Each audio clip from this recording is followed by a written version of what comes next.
শোনো, তুমি চিন্তা করো না। পরিস্থিতির চাপে পড়ে আমি এই বিয়ে করতে বাধ্য হয়েছি। এই পাঠার সঙ্গে সংসার আমি করব না। আমি বাড়ি থেকে বের হবার সময় এই বোতলের অর্ধেকটা বিষ পান করে এসেছি। বাকিটা তুমি খেয়ে নিও। উপরে এসে দুজনের একসঙ্গে আমাদের মিলন হবে। আমি তোমার অপেক্ষায় থাকবো।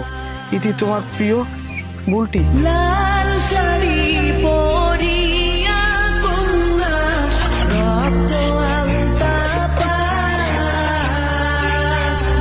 আমার চোখের জল। A few moments later. আমার অনেক জন্মের সাধনা, জানো তোমার মতো একটা বর পেয়েছি। তুমি ফিরেও